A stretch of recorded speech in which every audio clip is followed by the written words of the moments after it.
everyone, and welcome to the webinar. Vendio is pleased to have the opportunity to present this educational webinar to the Vendio family of merchants. Since 1999, we've helped online sellers succeed by offering innovative tools to help sellers save time and make more money.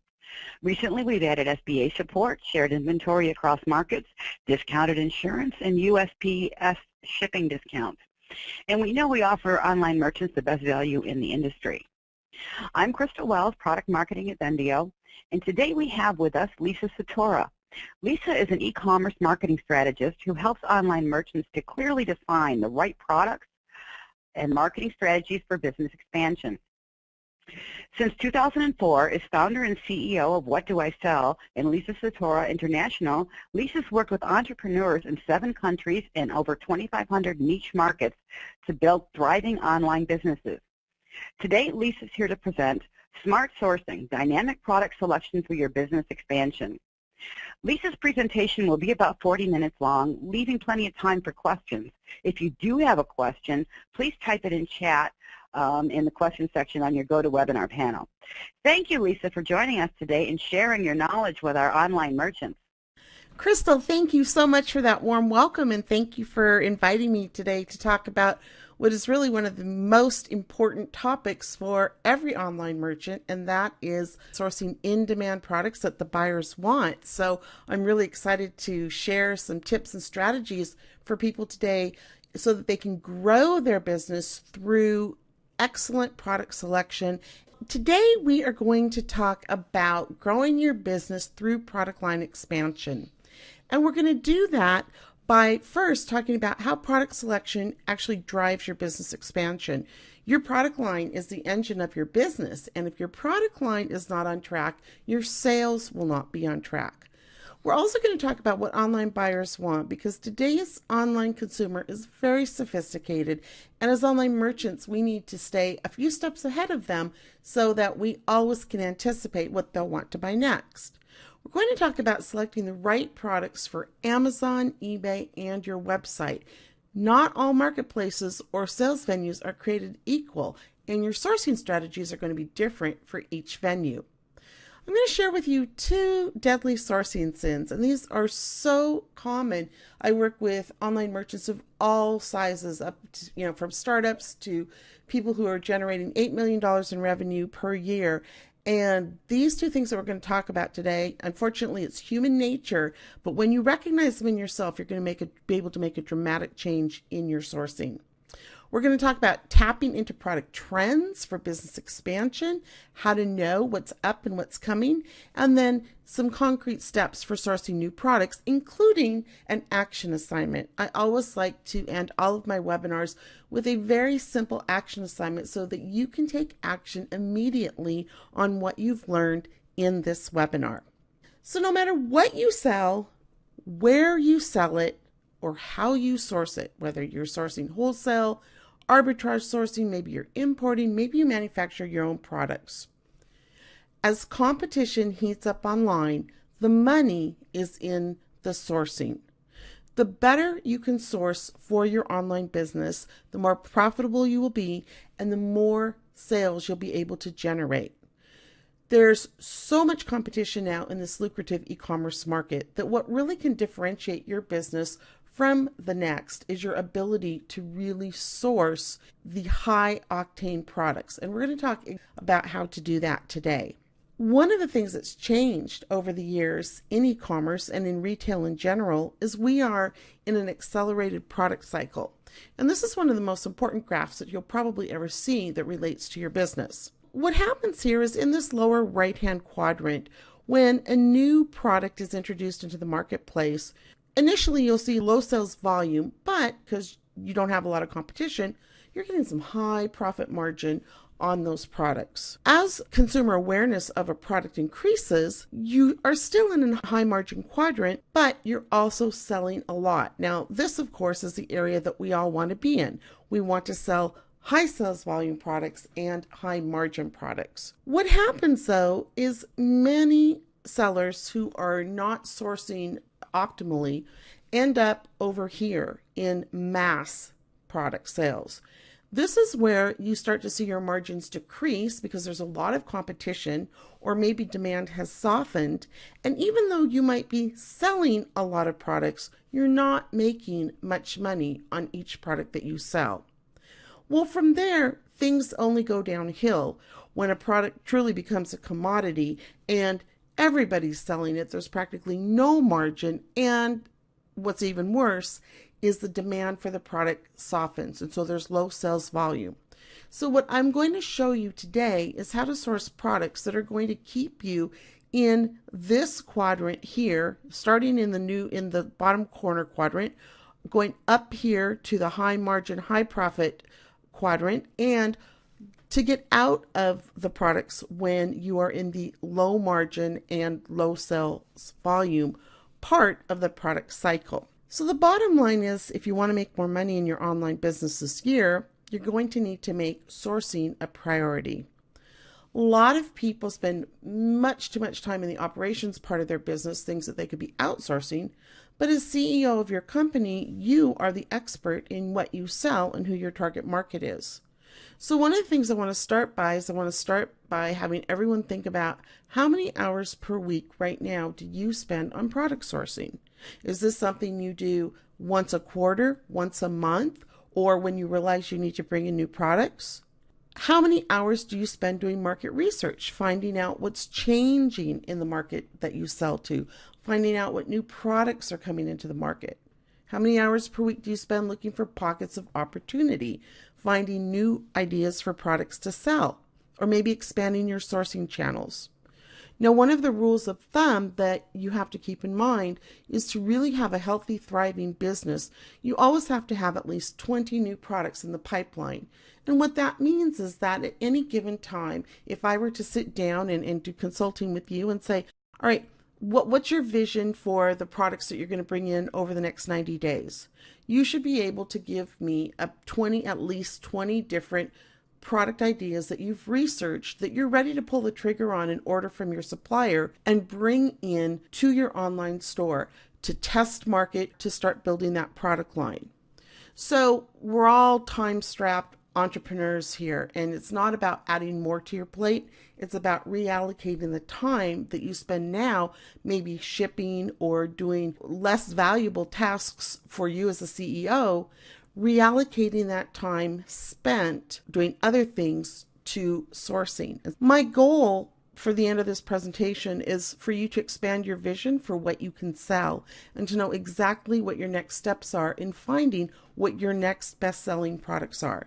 And it all starts with understanding, what do today's online buyers want? Because they are a very, very diverse group of buyers. Today's consumers are hungry to buy the latest and greatest. They are extremely sophisticated in their product knowledge because the internet has turned them into product experts. So they're out there researching new products. They're figuring out what's new.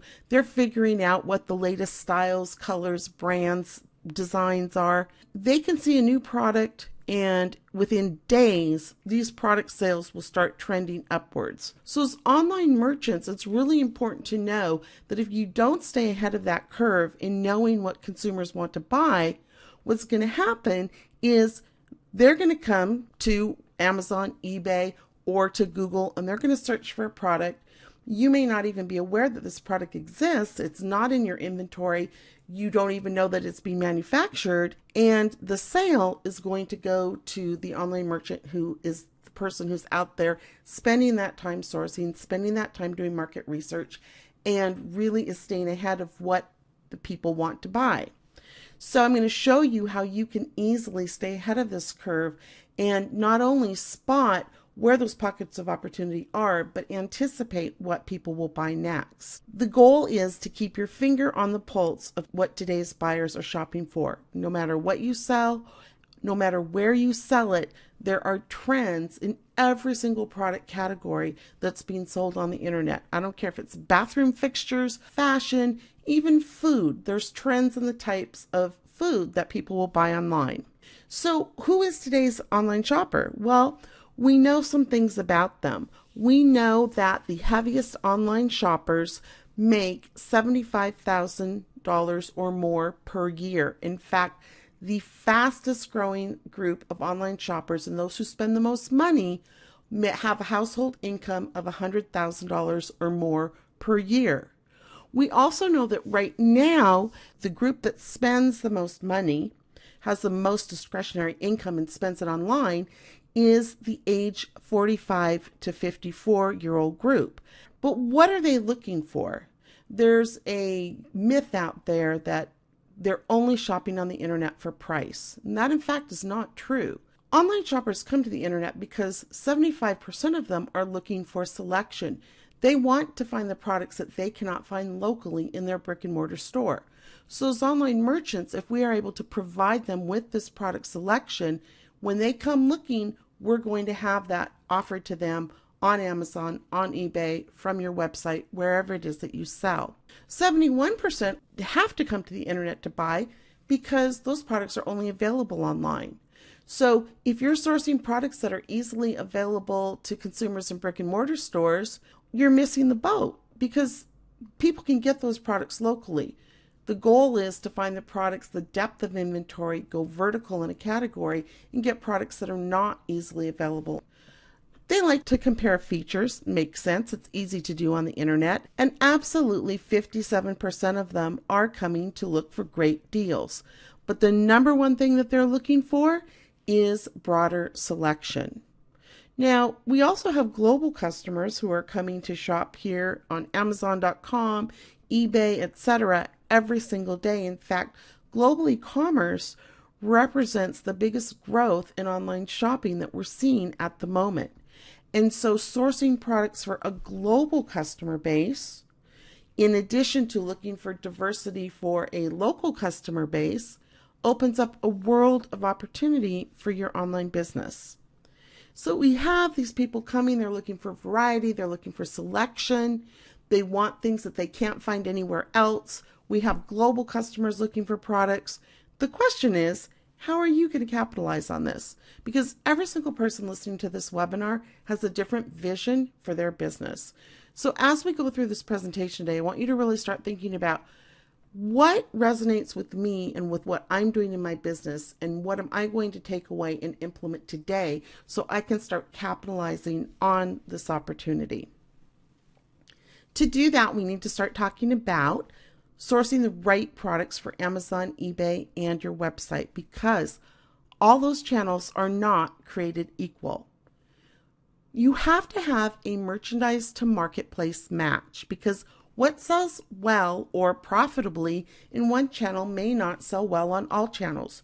You may have inventory that does great on Amazon. You're a multi-channel seller. You're using Vendio.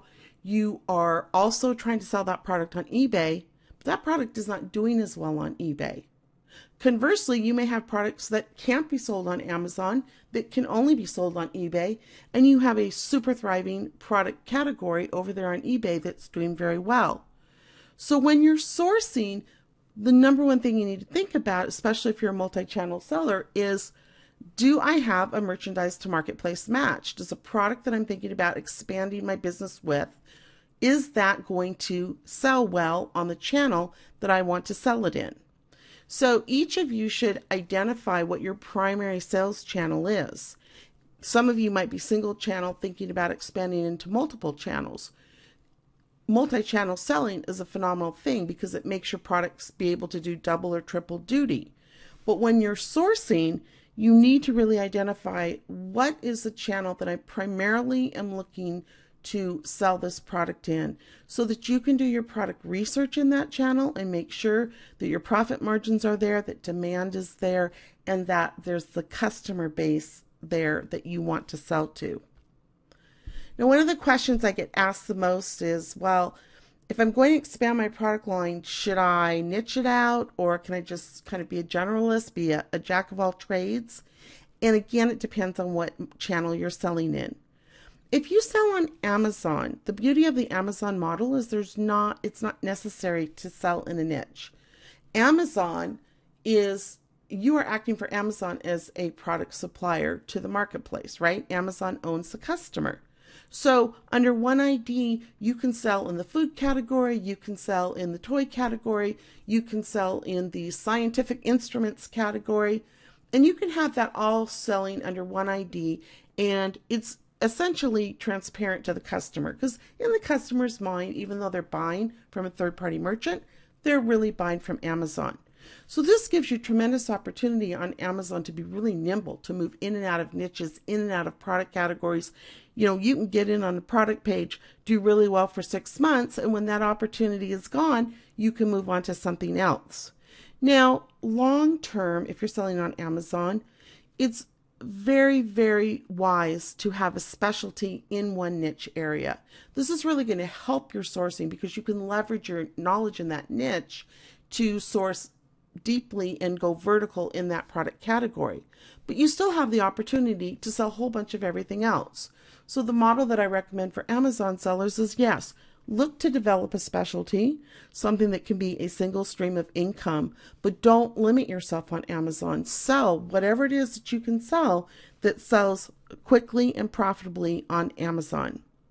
Now, eBay, because you can brand your business, you have the opportunity to really build a following and build a brand around a particular line of products. So on eBay, even though you can be a jack of all trades and sell a variety of things, maybe you're a deal scout, you love to find great deals, you also, if you are trying to build a business in a niche, have an opportunity to brand your store, you have an opportunity to solicit repeat business, and so eBay lends itself very nicely to a niche. If you have a website, a niche is absolutely necessary because the marketplaces siphon so much traffic off of websites these days. People like to go to Amazon, use one-click shopping, they'll use their eBay mobile app. You have to have a really compelling niche website in order to be able to, number one, market it, and number two, resonate with such a highly focused, passionate group of customers that they're going to come specifically to your website, not only because of the products that you sell, but because of the content, the service, the added value that you offer in your website. So when you're thinking about your sourcing, you must think about where it is that you sell, and that's going to help you figure out, well, what products am I going to source next? So if you're sourcing for Amazon, Amazon has publicly come out and said, we look to our sellers to know their categories and bring in-demand products to the marketplace. They want to be Earth's biggest selection. They're looking to third-party merchants who now represent 40% of all Amazon sales to supply that marketplace with products. So your goal for Amazon is to look at high-quality, in-demand products. Now, does that necessarily mean the latest and greatest, hottest, coolest product? No, not at all. There are evergreen products that people use every single day, whether it's cleaning supplies or whether it's some type of fixture for the household. These are the things that are your basic products that there's tons of pockets of opportunity on Amazon that are not yet represented by third-party merchants or Amazon. Yes, Amazon wants popular products. During the holiday season, they want third-party merchants to find the it toys. They want, if you're approved to sell in the clothing category, they want you to bring in the fashions that are really popular. They don't want stuff that's going to sit there on the shelf. But there's also many, many mundane products, whether it's some type of skin cream or whether it's a fixture for, or it's an auto part that sell every single day, every hour of the day on Amazon. So the potential is there to sell a wide variety of products. Products new to the marketplace. These are products that have not yet been introduced to the marketplace, things that you might find at trade shows or with your suppliers every time they introduce a new product. This is a huge opportunity for you on Amazon because Amazon is looking for third-party merchants to actually introduce new products as they are manufactured and come into the marketplace. They want you to source those products, to create a product page, and to be a leader, to be the first person who brings that product to Amazon. And one of the things that I want to say about new to the marketplace products is a lot of people shy away from them because they don't have a sales history. But here's the thing. If you're willing to take 10, 15, 20% of your inventory and invest that inventory capital into products that are just now being introduced, you will be able to get in there and get the sales and the profits first before everybody else. Don't shy away from new to marketplace products, because sometimes it will take a little bit longer to source them, but you can absolutely make a lot of money and get in, get your share of the pie, and move on to the next thing when all the competition comes behind you and says, hey, look, that's selling. I'm going to sell that too. Now, if you're on eBay, this is just an example of the types of products that you can sell both on eBay and on your website. You know, we've got our product line staples. These are the core meat and potato products that you sell on a regular basis, but you can also cross-sell them. If you sell cameras, you can cross-sell to a camera case. You can upsell people. If you sell a set of sheets that is 300 thread count sheets, you can upsell them to a higher level, a more expensive version, a higher quality sheet set. Sometimes you're just doing advertising products, so what we call loss leaders, just to get people into your eBay store so they're going to look around and see what you have. Seasonal products, huge opportunity to increase your product line. There are so many seasonal products, and I'm not talking Christmas and Halloween. I'm talking snow season, water sports season products, graduation, wedding season. Seasonal products are a huge opportunity for you to expand your product line. Same with multi-level, having different levels of products so that your customer can come to your website, can come to your eBay store and say, you know, I think I don't want to buy the entry-level product. I want to buy the mid-level product, and maybe I'm going to come back and upgrade to the expensive product later. Even fad products and impulse buys. These are opportunities to increase your sales with an additional channel. Fill-in products and test products. These are products that, especially new and test products, that we're going to talk about a lot today, because this right here is how you're going to really expand your product line and minimize the risk of money that you're investing. So this product line wheel gives you an idea of where opportunities are when you're looking at different products. And what I recommend is that when you're looking at sourcing products for eBay or for your website, you look at this product line wheel and say, okay, where does this product fit? Now, how do you figure out though, okay, where am I today versus where I want to go? Well, it's actually very simple, and that is you always want to start with sourcing by expanding on what's working.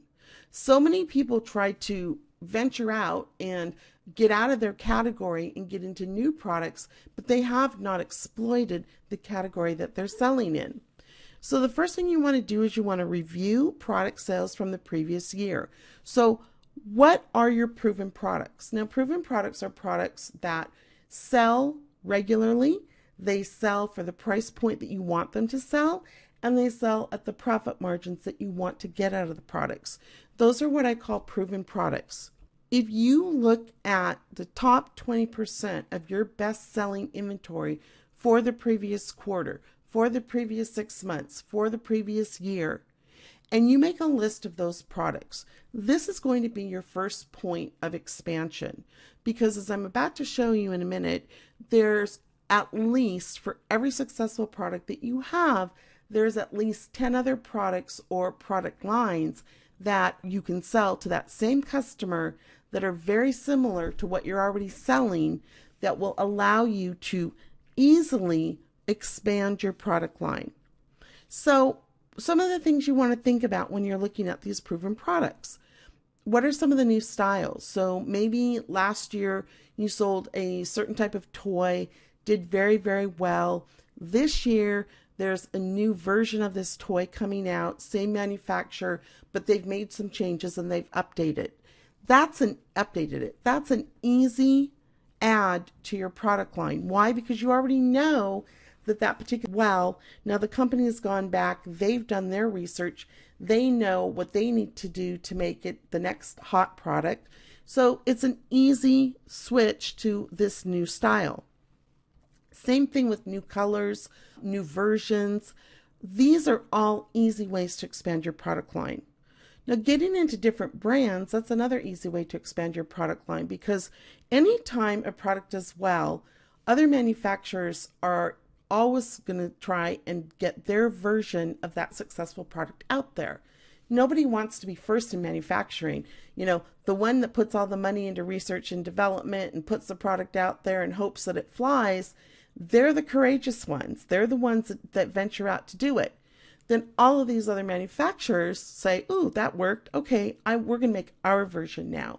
So another easy way to expand your product line is to look for different brands of the same type of product that you're already doing well with. So maybe last year you did great with a certain type of portable grill, and you know that this style grill is very popular. I can guarantee you that a year later, you're going to find new manufacturers, new brands with similar grills, but that have slightly different features or maybe improved features. So you're not jumping all over the place looking for a needle in a haystack. This is a very methodical method to expanding your product line.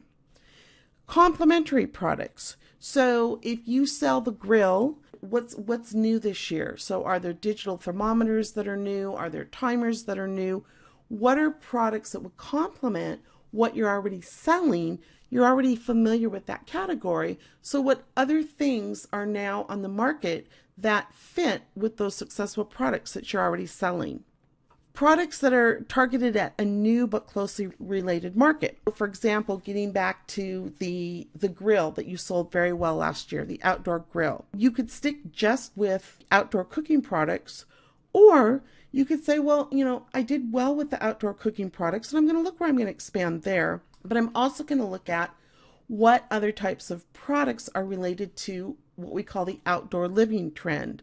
And this is a trend where people are really moving their living outside during the nice weather. There's all sorts of products, whether it's furniture or lighting or heaters or even electronics. That's all part of the outdoor living trend. Now, why would you want to do that? Because if you already are dealing in outdoor products, the easiest way to expand your customer base or to market to existing customers is to sell something that they want to buy in addition to something that they already bought from you. Now, if you're on Amazon, even though you're not going to be upselling and cross-selling your customers, this process of expanding on what's working still works the same way. So even though you're not going to be able to email a customer list from Amazon and say, hey, customer, thank you, valued customer, you bought our grill last year, and now this year we've got some really cool accessories to go with that grill. You can't do that because Amazon owns the customer. You can't contact them, but Amazon does that kind of marketing for you. So one of the things that Amazon does is if you sell a grill and you sell accessories on Amazon's product page, they will actually put those products together and say, people who bought this also bought this, or people who viewed this product also viewed this product. Well, if you have these compatible products in stock, your product has the opportunity to be cross-marketed by Amazon on their product page and in their email marketing. So there's many, many ways to expand your product line. We could talk for several days on this, but this is the easiest and fastest way for anyone to quickly expand, to minimize your risk of going into unknown territory and to actually expand on those proven products. So here's an example of how this could look. Let's say that you're currently selling refurbished sewing machines on eBay. They're doing really well, but you want to expand your product line. You're also maybe selling some carrying cases and some sewing tables. You've got some sewing tables on eBay. Maybe you want to kind of expand this and you want to get some stuff over to Amazon. How would you do this? Or maybe you've got some software for your sewing machines. And these four products are doing pretty well. How do you leverage this? It's very easy to do. So just here are some examples of ways you could expand. You could expand to selling children's sewing machines, sewing machine cabinets, ergonomic sewing chairs, garment steamers, right? People who sew want to steam the garment as they're going along. High-end irons. We need to iron those clothes. Dress forms. Unique buttons and fabric closures. Natural lighting lamps. Fabric and accessory storage systems. So a place to put all of those sewing products. Sewing how-to DVDs. Maybe people want to learn how to sew. Ergonomic support gloves, something that supports people's wrists if they do a lot of sewing and they have the repetitive motion situation. Sewing accessories chests that you can carry with you.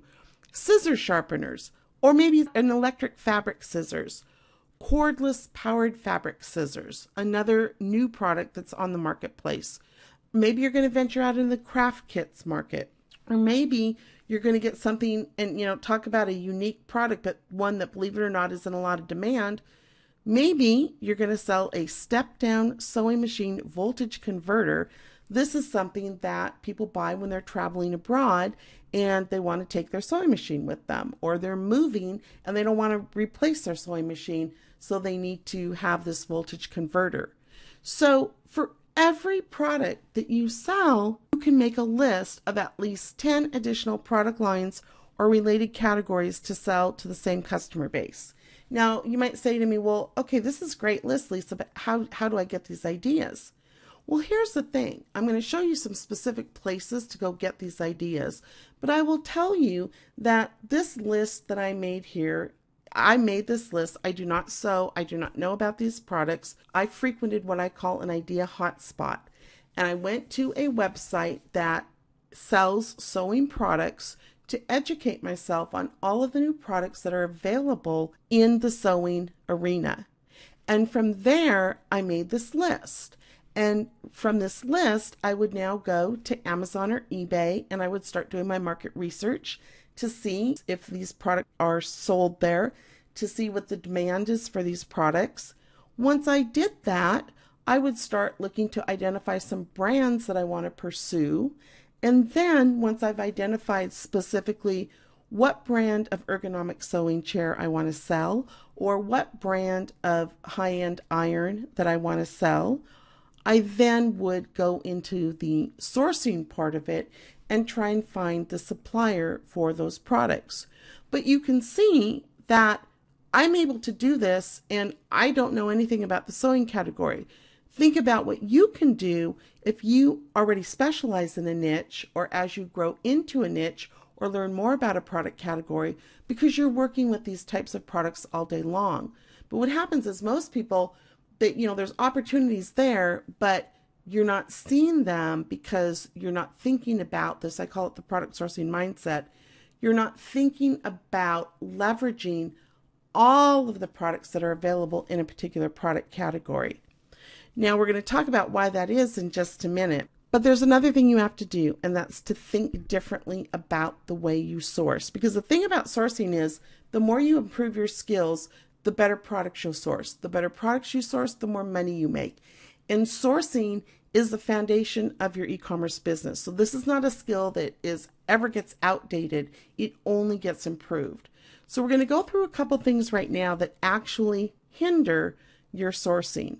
And I call these the deadly sourcing sins. Now there's actually 4 of them. I'm only going to have time to share 2 with you today.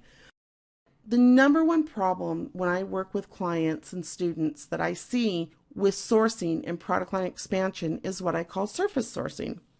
So what happens is most people only know about the most common 2 to 10% of products available.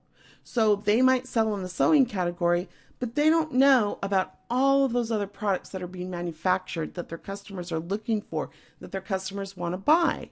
If you're only doing surface sourcing, what happens? You tend to source products that are easily found locally, and you're not sourcing the products that people come online for because the products are only available online. So here's the question and the challenge that I'm putting out here to everybody. Do you know all the products that are manufactured in your niche or a particular product category?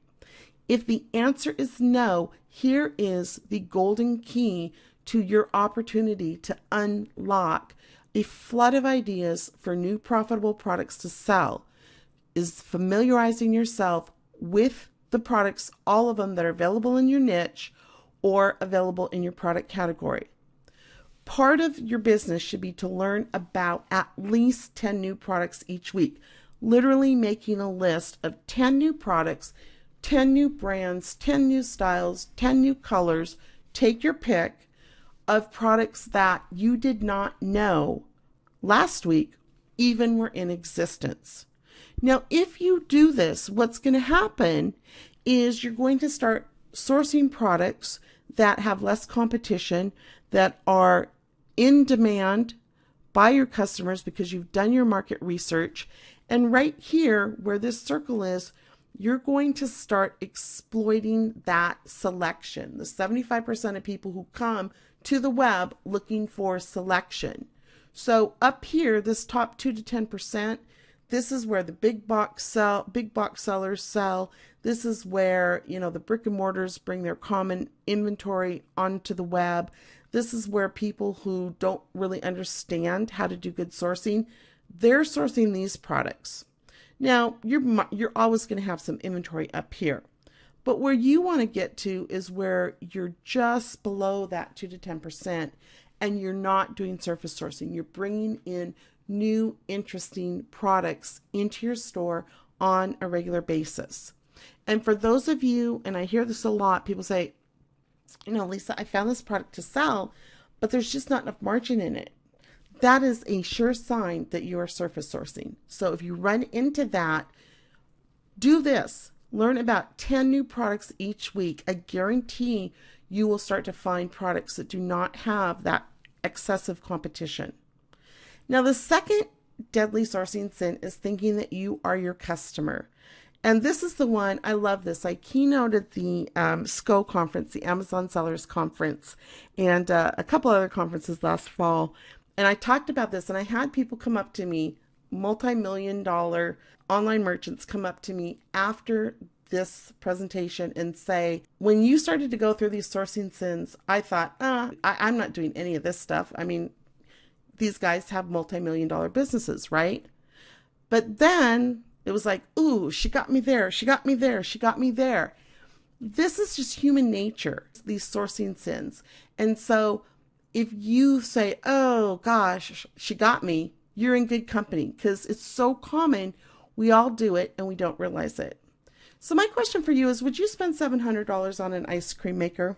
Well, if you're anything like the live audiences that I speak to, the overwhelming answer is no way. Well, Amazon customers do. This Muso Lucino ice cream maker actually is a top-selling ice cream maker on Amazon, and it retails for $699. You can see that it has the Amazon bestsellers rank of number 64 in ice cream machines.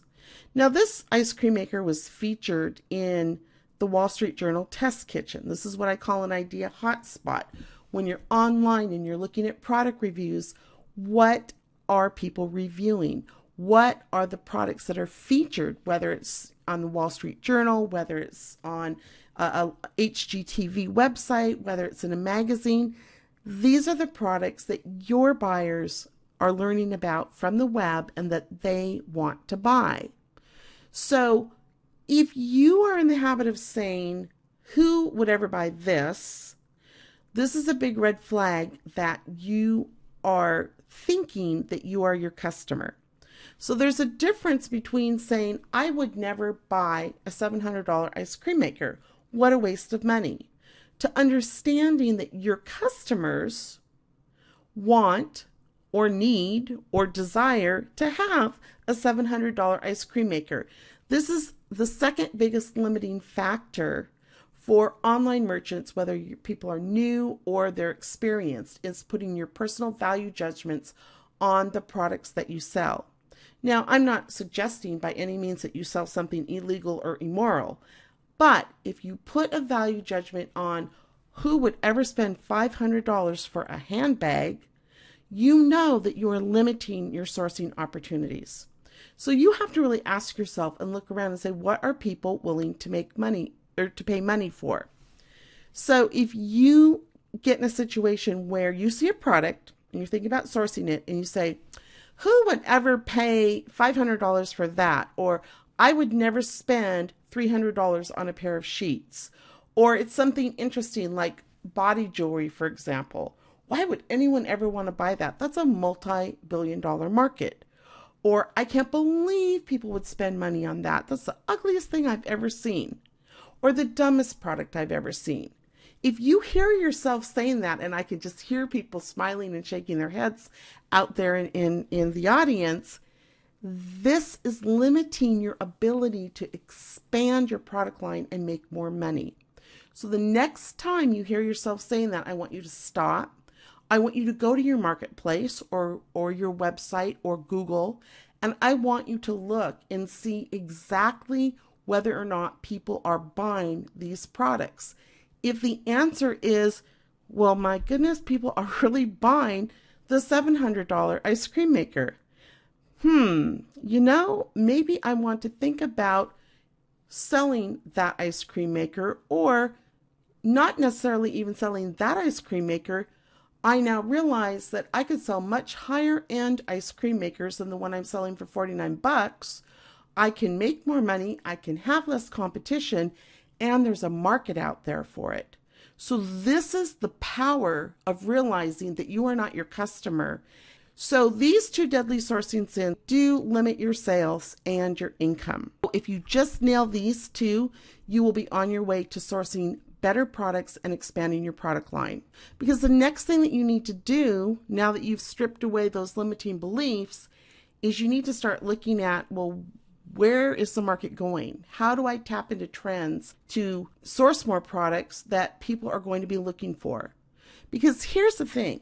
We are living in an age of product innovation. Never before in the history of retail have new products entered the market as fast as they do now. New products, just like I showed you in that product cycle chart at the beginning of the webinar, new products are being introduced so quickly, and existing products are becoming obsolete or not in demand so quickly that we are literally in a time where 90 days, 6 months prior, products that are selling today didn't even exist. A great example is all of the tablets that came out for kids this past Christmas. A year before that, there was one tablet. It was the LeapPad, and it was the hottest selling tablet for years and years. And then all of a sudden, these Android tablets came on the marketplace. And the next thing you knew, there was 10 different tablets to choose from. There was a Toys R Us tablet. There was a Kuno tablet. There were all of these tablets. These products didn't even exist the previous Christmas. So when you are sourcing your products, you've got to look at this from the standpoint of not, oh, there's not enough to sell, but there are so many new products coming into the marketplace. I need to keep up on all of this new product innovation. That's how you're going to capitalize on this. Product creativity is at an all-time high. I mean, just a few examples, there's a pregnancy music belly band where you can play music for your baby in utero, a basic water pitcher that now infuses the water with fruit flavor from fresh fruit. And this is one of my favorites, the dog treadmill. Now, this is actually a real product. This is a new product. It's actually being sold on websites. Haven't checked the marketplaces to see if it's there. But, this is new technology. And so these are the types of products. No one gets up in the morning and goes, I think today I'll source a dog treadmill. Because you don't even know it exists. And that's how getting back to, you need to have a list of 10 products each week that you didn't know about the week before. You need to have that list and add to that list on an ongoing basis. And I'm going to show you where to find these ideas, because I know people are saying, okay, that's great, but where in the world will I find these ideas? It's very, very easy. And when you realize how easy it is, you're going to be blown away. Another thing that I wanted to share, everyday products. Remember I talked about you don't have to sell the hot, sexy products to make money. So we're seeing so many changes in style and technology added to mundane products. So, we have our basic power strip that everybody's used for years. Well, this is the new power strip. We've got an articulated power strip. We have a lightning bolt power strip, and these did really well. So guess what's happening now? Manufacturers are now coming up with all of these unique styles and designs of power strips. Well, if you know this, pay attention to these clues and start looking for what is the next style in articulated power strips. What is the next style in the basic power strip? That's where you get these ideas for products to sell that aren't filled with competition. Technology-infused products is another huge driver of sales in a way that anyone can expand their product line, because technology right now is the biggest driver of product innovation. So we all know that Furby did very well over the holiday season. Furby was back. He integrated with the iPad. He had LCD eyes. He was not, the Furby that we grew up with, right? He has an app in the Apple Store. So this was not just a fluke. This is a trend in toys that is not going away. Technology-infused products. Here's another one. This is a great product, and we're going to see more of this stuff. This woman, Liz, invented a purse that charges your cell phone. We're seeing all types of cell phone charging devices, things that are solar powered, things that you can just lay your cell phone on it on the desk and it charges your cell phone. These products weren't even around a year ago, some of them. Clothing that charges your cell phone. When I first started talking about this a few years ago, people laughed, and it was like, well, no, this is coming, and now it's commonplace.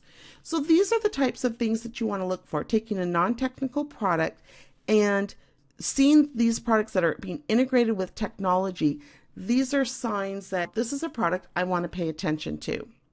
So how do you do this? How do you figure out what to sell, what customers want? You have to do what I call living the product sourcing mindset. You need to live in the world that your buyers live in. You need to read what they're reading. You need to watch what they're watching. You need to hang out where they spend time. And when you do that, you will start to see people talking about the products that they're looking to buy online. So where do you find this information? Well, you find it in a place called Idea Hotspots. And Idea Hotspots is a concept that I came up with, well, when I was a merchandise buyer, originally, first job out of college for JCPenney. Idea Hotspots are an unending source of ideas for products to sell. Anyone can access these. Anyone can get ideas for products to sell. So consumer publications, a great idea hotspot. I call this reading for profit. What are your customers reading every day? Well, they're going to the store and they're buying magazines like ShopSmart. I love this. We tested over 1,000 products to find the 152 top buys in closet organizers, laptops, supplements, vacuums, wines, and more. So if you're interested in selling these products, don't you want to read this magazine to find out what Consumer Reports just now promoted to their millions of readers? Absolutely. This is where your customers are getting their ideas for what they want to buy next. Then they come online to eBay, to Amazon, to Google, and start searching for those products. If you haven't read this magazine and you don't know that, a particular closet organizer has just been reviewed and highly rated by Consumer Reports, you might have a closet organizer that nobody's really looking for because they're all looking for this one, because the media is very powerful in influencing people in what to buy. I love this. If you sell outdoor products, Outside Buyer's Guide, it's so nice of them to do the sourcing work for us, right? They scoured all of the outdoor products and came up with 185 smart buys for under $150.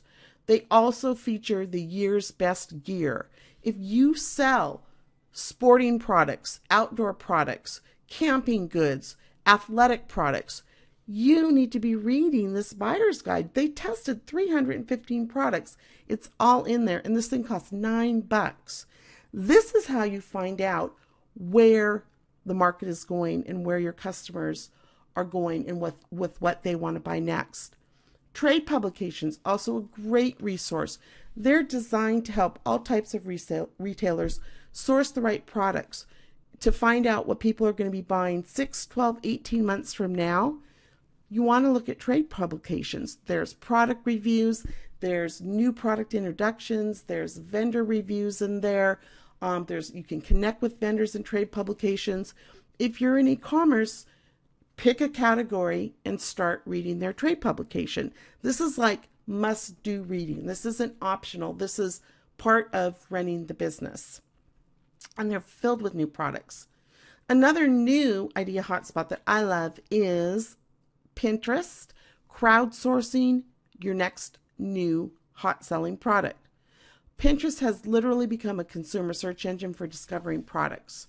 So I'm not going to go through all these here because we're running short on time, but you can go to Pinterest, and I hope each of you are marketing on Pinterest, but that's a whole different webinar. You can go to Pinterest and you can see how many people are commenting, repinning, liking a particular product.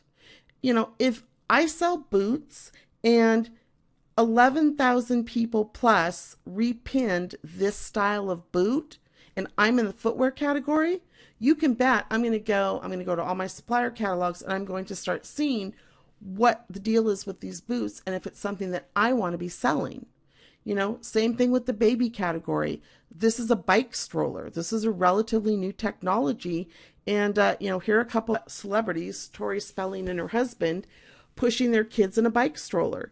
So people see this, your buyers see this, and a lot of this is being pinned to Pinterest now because Pinterest has become a curated catalog for the best in products. So you should be doing Pinterest sourcing to find out what your buyers who are on Pinterest want to buy. So before we jump to questions here, I know that I've given you a lot of information in terms of how to find ideas for products to sell. But now we need to pull from these lists. We need to pull from the products that you found in idea hotspots, and we need to bring them into your store. So number one, across the board, if you are bringing in a new product in to expand your product line, you want to start with small quantities until it's a proven product. And remember, a proven product is only a proven product when it sells as frequently as you want it to, it sells for the price you want it to, and it has a profit margin that you want to get out of that product. So don't go order a huge quantity of new product.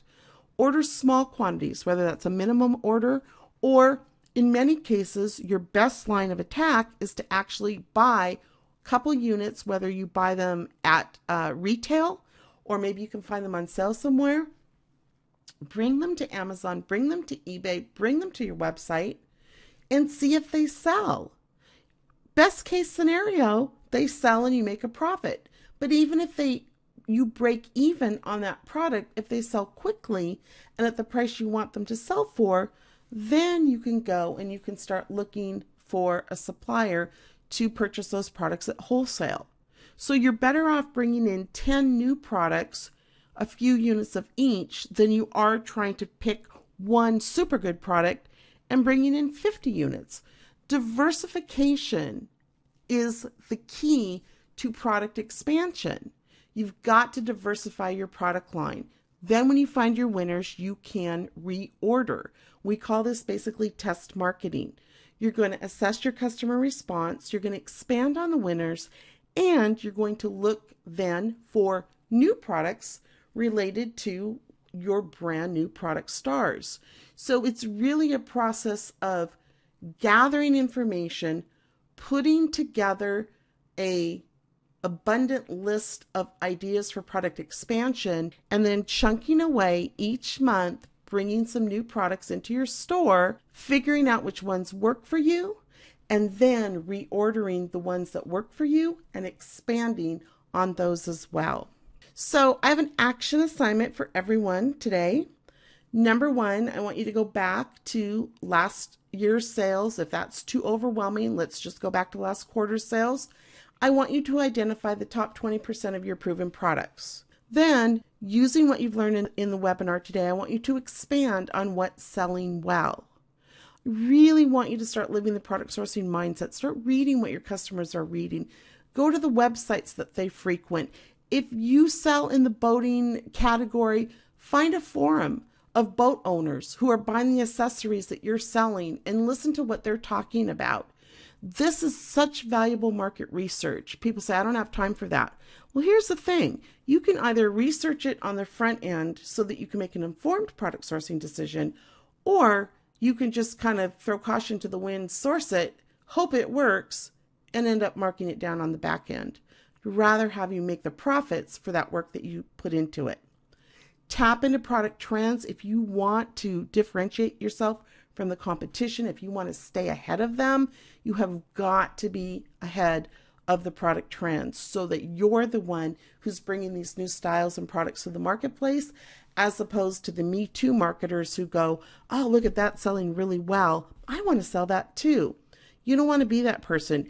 You want to be the person that your competitor says, wow, how did they find out about that product? I wish I'd known about that 6 months ago. I could have made a fortune.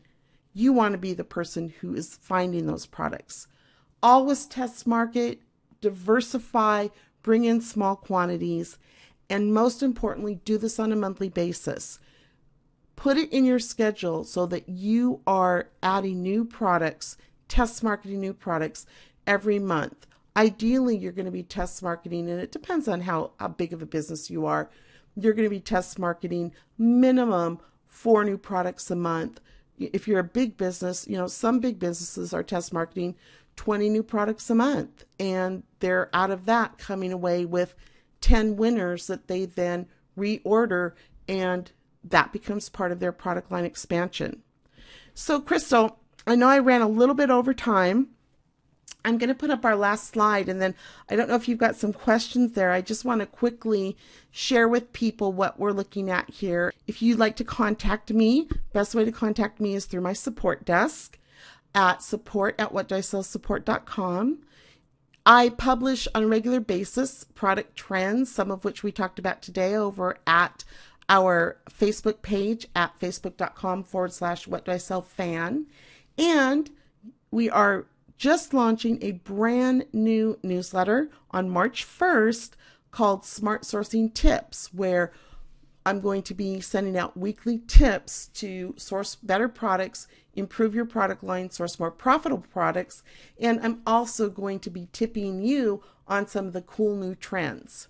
For those of you who want to really get involved, we just touched the tip of it today, who really want to learn how to expand your product line and source better products, do market research.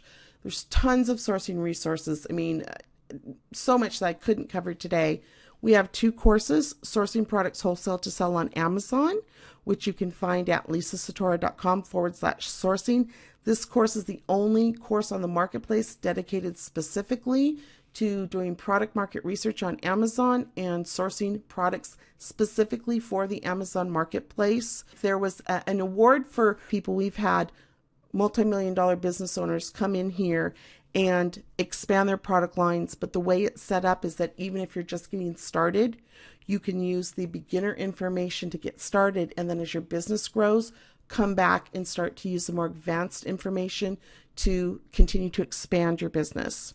For eBay and website owners, we have our Power of 10 product sourcing course, which focuses on building the product line. So 2 different courses, because sourcing for Amazon really is a different ballgame than sourcing for eBay or for your website. So Crystal, I know we're right at the 12 o'clock hour. Do we have time to take some questions? We do. Lisa, I want to thank you so very much. It was very informative, and I really hope that the people in the audience got a lot out of it. And I'm glad that you put up your slide at the end, because I definitely wanted to let them know where they could find you. We do have a few questions. First, I want to shout out to Ed in Wisconsin, who was running late because he was under a foot of snow and he's shoveling out. He had asked, will there be a replay available? And the answer is yes. We're recording this, and a ton of people asked this question. So we're recording this, and we'll make sure that we send all attendees out a copy so you can review some of the slides in your leisure. A ton of people asked this. I have a really interesting question from John. Hi, Lisa. I currently sell very specific electronic accessories, which we have trademarked and branded. The profit margin and sales volume is great. However, because of the nature of the product, we have an extremely high return rate, and I spend 4 to 8 hours a day on technical support. This is sucking away my time. I've updated the instructions, descriptions, stacks on the website, Amazon, eBay, but customers tend not to read this, and we get up to 100 emails a day. Should I get out of this product line? If not, what can I do to get my time back?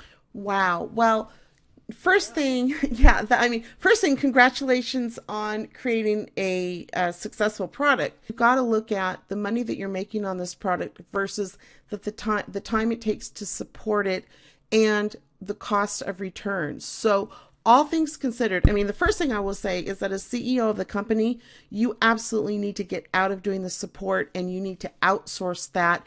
Use a virtual assistant, bring someone in, but even still, 6 hours a day of support, if you're even paying someone minimum wage, that's a lot of money for supporting a product. So unless this product is making so much money that by factoring in the cost of bringing someone in to do support on this product and by factoring in the returns, once you factor those two things in, if you're still saying, you know what, we're still making a lot of money because, branded electronics, if it's someone else's brand, you're basically making, if you're lucky, 3, maybe 8%. So if you have your own brand of electronics, you're making much higher margins.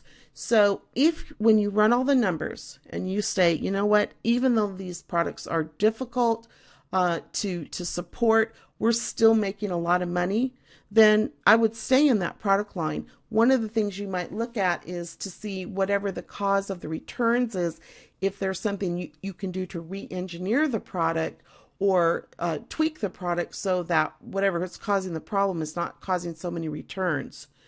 Ultimately, you're going to, if you say, I'm just tired of this, then the next thing, and I love what you're doing, getting your own products and branding them, that is actually one of the biggest opportunities on the web right now.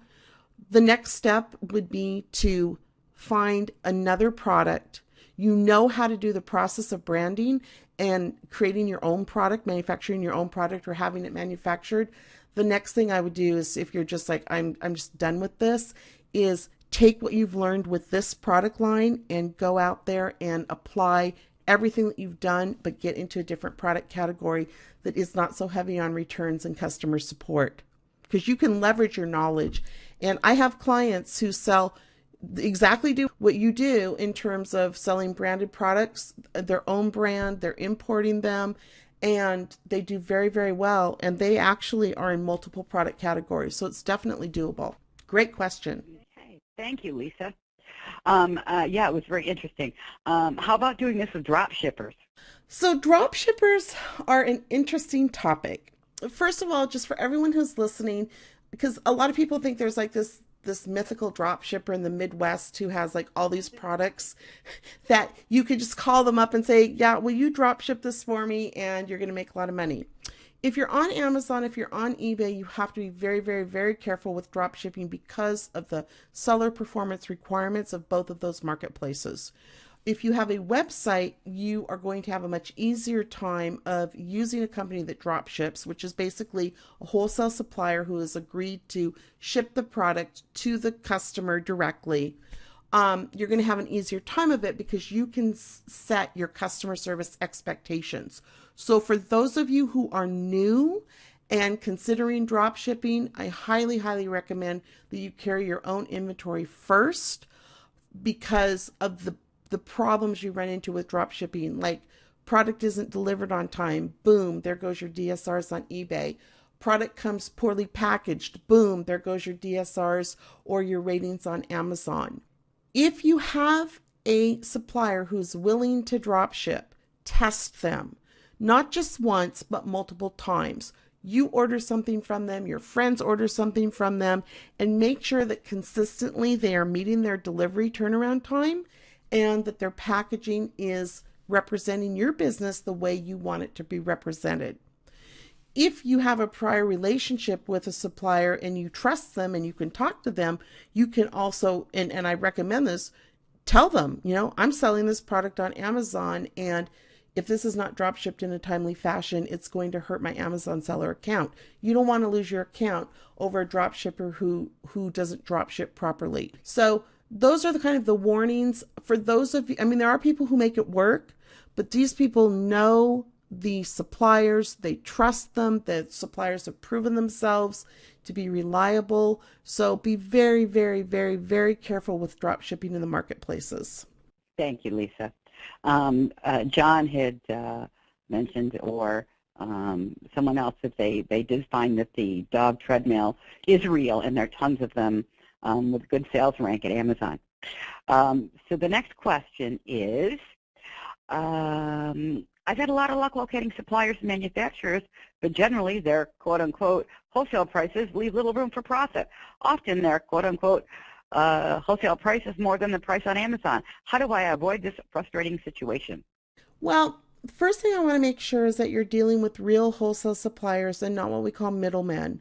So the way you know you're dealing with the real wholesale suppliers, if you've actually contacted the manufacturer of the product and you're either getting the pricing directly from them or the manufacturer has given you the authorized reseller of that product. If you're going to the web and looking for wholesalers, there's tons of websites out there who aren't real wholesalers. They're retailers and they're buying wholesale. They put up a website saying, we're going to sell this to you at wholesale costs, and you come along and find it. They tend to court eBay and Amazon sellers, and they're marking the product up, and then they are trying to sell it to you. Now, in the event that you are working with legitimate wholesale suppliers, but the products that you're looking at, and by the way, I should say when you're looking at these products, look at products in the minimum $25 to $30 retail range. Don't get caught up in selling $10 retail products. There's just not enough room in there for profit margin. But if you are working with legitimate wholesale suppliers and you're still not finding enough margins, it sounds, and of course, without knowing specifically what you're sourcing, it may be a situation where you are surface sourcing, meaning you're looking for the most common products and you're not going enough vertical in that product category. So if it's something where you're competing with Amazon, or if it's something where on eBay somebody is selling them at just above cost, in that case, there's nothing you can do about that particular product. You have to keep looking. There's 2 million sellers on Amazon. There's several million or a couple million sellers on eBay. Most Amazon sellers are selling via wholesale. So if you aren't finding the margins that you want, you have to keep looking. And usually, rule of thumb, you got to go through about 30 plus products to find one that's going to work for you in a marketplace. It sounds like a lot, but some of these supplier catalogs have 200-300 items in them. The other thing that you can do is a supplier price is negotiable. So if you see a product and you really do want to sell it, talk to your supplier and say, I'm really interested in retailing your product, but these numbers aren't working for me. Is there something, can you do any better?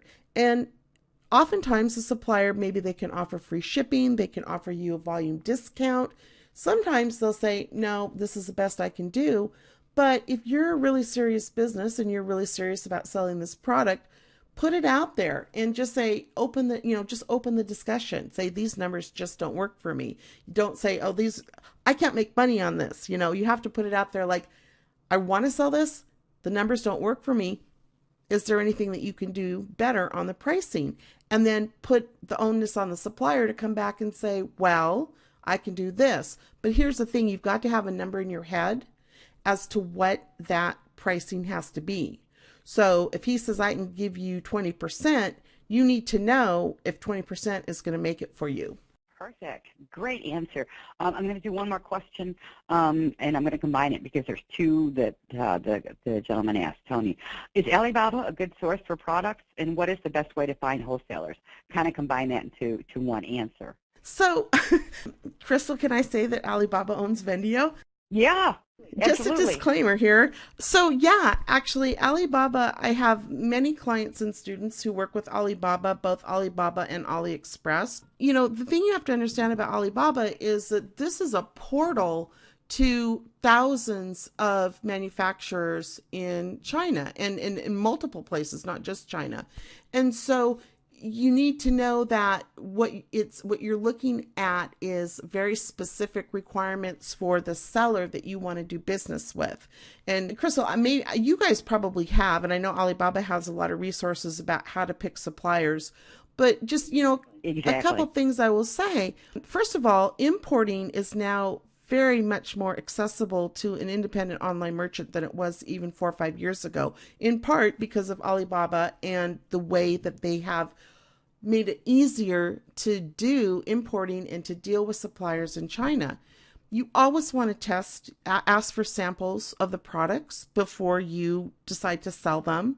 You always want to follow the importing regulations to a T, and again, that could be a whole nother class, but you want to make sure that you do your due diligence. You don't want to just place a big order without finding out if you can sell this product in the United States, if it's properly tagged. And before you place a big order and send your money, you want to make sure that the product is what you want, that it's the quality that you want. And all of the suppliers in China will either send you for free, or sometimes you have to pay very, very minimal costs. They will send you a sample of the product that you want to buy. So this is just a super, super initial getting started about, is Alibaba a good source for products? Yeah, there's millions of products that you can import. Millions. You need to learn about importing, whether you're importing from Alibaba or any other importer that you didn't find through Alibaba. You need to really do your due diligence and learn that importing process. But it can be a very profitable and a much easier process than it used to be. Thank you, Lisa, for that. I want to thank everyone for attending today's webinar, and I especially want to thank Lisa Satora for being here. Please check out our website at whatdoisell.com. She is a wealth of information, and we really appreciate her coming out. And there are a lot of thank yous in the question section. So, Lisa, thank you so very much. Thank everyone, and thank you for joining us. And we hope to see you at our next webinar.